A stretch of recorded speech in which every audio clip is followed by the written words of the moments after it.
Hey everybody, welcome back to the channel. Well, we finally made it, part 4 of my Nintendo Gamecube collection, and that's what I want to talk about on today's episode. So roll that intro.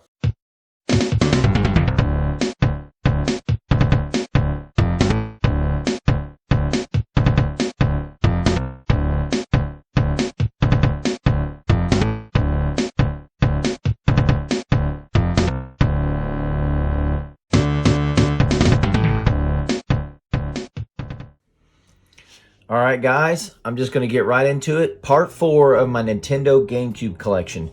First game we're going to start off with is Teenage Mutant Ninja Turtles. There was a couple Ninja Turtle games for the GameCube, and they all kept the same premise, which is just classic beat 'em up style. And they had that formula for years, and they brought it back with the Nintendo GameCube versions, and I really enjoyed these games. This is based off the early 2000s Teenage Mutant Ninja Turtles like reboot cartoon that was on Fox, and all these are made by Konami, so they're pretty damn good games. I really enjoyed them. But here is Teenage Mutant Ninja Turtles. That's the first one. Next one I'm going to talk about is Teenage Mutant Ninja Turtles 2 Battle Nexus. Pretty much same premise, just a cool beat 'em up that they made, and it's all based off of the 2000s Fox cartoon. But one cool thing about this is you could actually unlock Teenage Mutant Ninja Turtles, the arcade game, if you knew how to do that. And they talked about it right here. So that was a cool little bonus. And you could actually do head-to-head competition on this, which was really cool, or co-op, so it was super neat. Next game I'm going to talk about is Teenage Mutant Ninja Turtles 3 Mutant Nightmare. Like I said, 4-player co-op, super cool, but on this one, they changed their face paint a little bit, and they actually could unlock Turtles in Time, which was a really cool feature, I thought. This one was a little bit more 3D-ish. Just this whole era of Ninja Turtles was really good. A lot of people like the original vintage cartoon, but I'm not gonna lie, I really enjoyed this reboot that they did. Everybody had their own personality in this, and it was just super cool. I loved the personality that they actually gave the Turtles. And this was actually a pretty brutal cartoon to be on, you know, Saturday mornings. The next game I'm going to talk about is the final Ninja Turtles game, and it's TMNT Mutant Melee. Now, this one was a hair bit different. I still really enjoyed it, and it had a ton of playable characters that you could unlock. It says right here, over 20 playable characters. And I just liked it. That's how you want to play a Ninja Turtles game. They took the formula that was age old by this time. Konami really killed it with these games, and they're very underrated for the GameCube. I really do enjoy them. So the next game I'm going to talk about is one that I played. I didn't really like it a lot, but I do love the cartoon, and it's Teen Titans. It's made by THQ. I picked it up from my buddy a long time ago, and I don't know, it's okay. It's more of a 3D type beat 'em up, which I'm not very much into. This type of style I'm not, but the game was pretty cool, and like I said, I like the Teen Titans, so it appealed to me. The next game I'm going to talk about is obviously a classic, Super Smash Bros. Melee. Everybody had this game. It's one of the best-selling games on the Nintendo GameCube, and for good reason.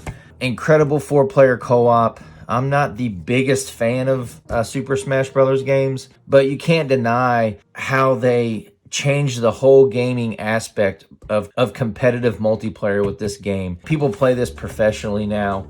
There's tons of tournaments on it, and you know, it's widely known as this is the best version of any Smash Brothers game. And I'm pretty sure the new Smash Brothers is high up on the list also, but I think everybody loves the GameCube version the best. Next game I'm going to talk about is, I'd say it's the black sheep of Mario games, Super Mario Sunshine. I enjoyed this game. I liked the premise of this game, but for some reason, this game wasn't very fun to me. I did like this game, played it, and I beat it, but something about this game just never drew me back in to play it again. This game could never make me want to sit down and beat it again like I've beaten Super Mario World, or like I've beaten Super Mario Bros. 3, or like I've beaten Super Mario Galaxy 2. Something about this Mario game, it wasn't as involved as the other ones. I don't know how else to explain it. That's why I say it's the black sheep, because a lot of people don't like this game. I do like it. I don't know, something about it just didn't hook me like the other ones did. So Super Mario Sunshine, still a fantastic game, don't get me wrong. Next game I want to talk about is a game called Super Mario Strikers. Like I said in the previous video, Nintendo just has a cool way of taking a boring sport like soccer and making it really fun, and this is a perfect example of that. Just a fun game, and like I said, 4-player co-op. I cannot believe that the GameCube was just so dedicated to 4-player, and it's such a cool idea. I wish they still had it now, but online gaming has kind of killed, you know, couch co-op and things like that, or couch competitive multiplayer. I really enjoyed this game, and I think Nintendo always nails it when it has couch co-op or couch competitive play. They just know what they're doing, and nobody else can even come close. So Super Mario Strikers, really cool game. Next game I'm going to talk about is a game called Wario World. Now I remember I picked this up for $2.99, and for years nobody cared about this game.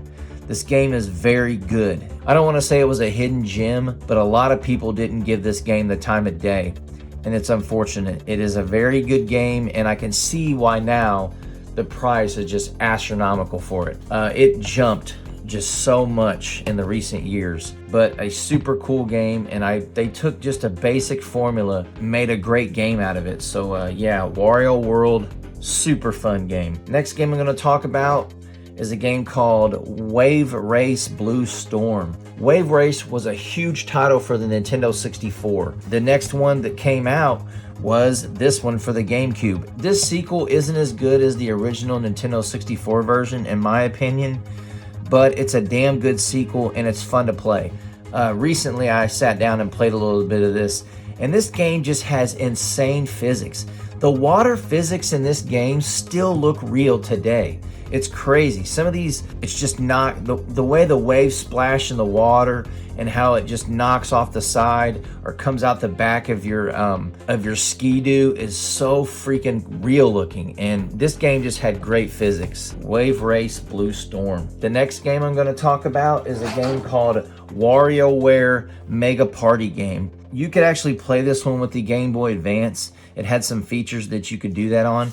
But like I said, had 1 to 4 player co-op. Nintendo always killed it, like I said, with just co-op play. These are just little mini games that you can play with your friends. Fun, not very time consuming. You can sit down, play in a quick game with 4 people and have a blast. It's super fun, and I'm glad I added it to the collection. Next game I'm going to talk about, I'll talk about both of them. It's Beautiful Joe and Beautiful Joe 2. Really fun games, and if you liked side-scrolling beat-em-ups, you're gonna like Beautiful Joe 2. There's just something about these games that are very unique. Capcom made them, so you know they're pretty damn good, and I just enjoyed this type of game also. These are only single player. I wish there could have been 2-player co-op in these.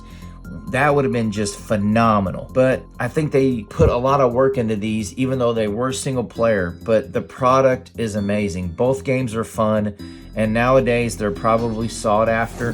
Beautiful Joe and Beautiful Joe 2, super fun. Next game I'm going to talk about is Beautiful Joe Red Hot Rumble. As a fan and a GameCube collector, this game I don't run across very much. The only game that I've seen less of was the Sonic Gems collection, and I very rarely seen this one. The only time I ever seen it, I bought it. I don't know what else to say. It's a fun game. They took the formula from the other games, put it into this, and it's really fun. And this game just took the formula of Beautiful Joe and put it into like a 1 to 4 player fighting game, pretty much. You can play a single player, or you can play like head to head. But the game is really cool.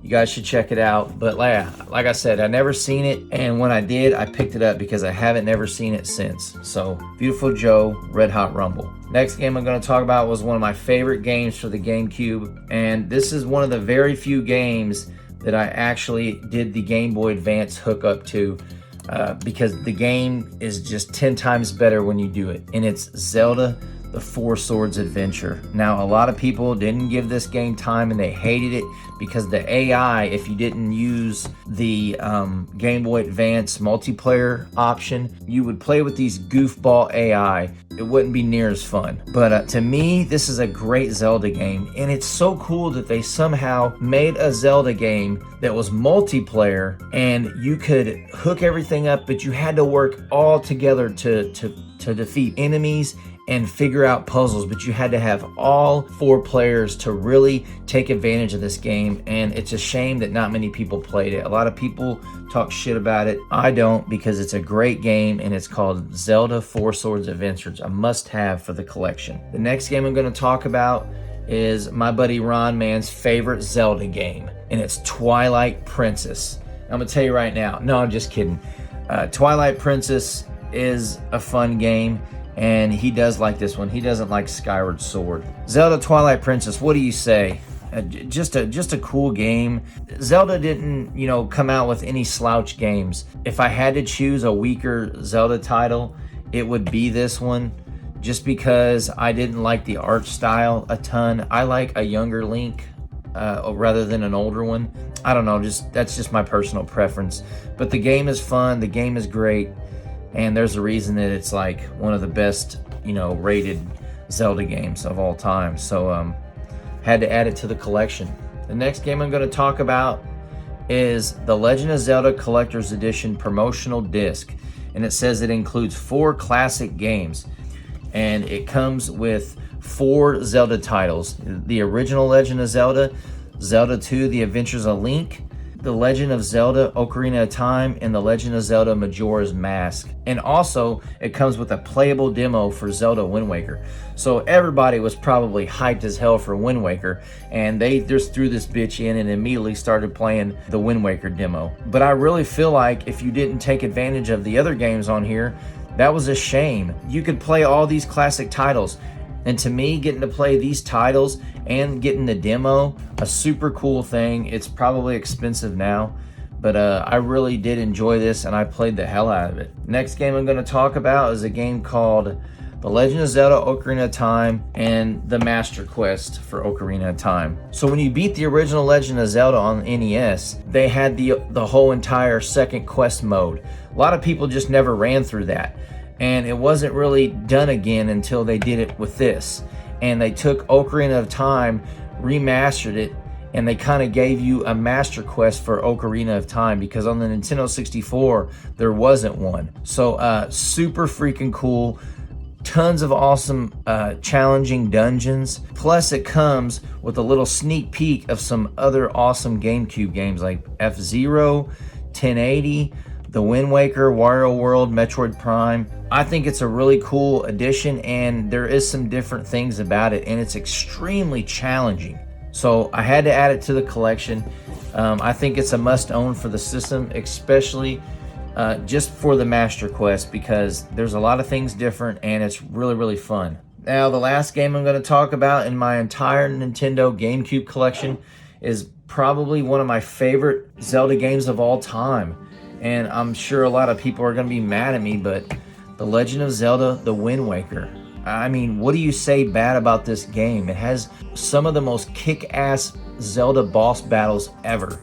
And I don't know, it's hard finding a flaw in it. I first saw this and I was so mad at the art style. It totally changed my mind, and it totally opened me up to a whole new world, a whole new look of Zelda. And I just remember playing this game late at night, so many hours trying to, beat this game without looking anything up or looking, in magazines and stuff like that, because the internet was still pretty early on, for me anyway. To me, this is one of the best Zelda games ever made. They kind of went back to this art style with Link's Awakening, and I really enjoyed it. It just looks incredible to me. The game is so fun.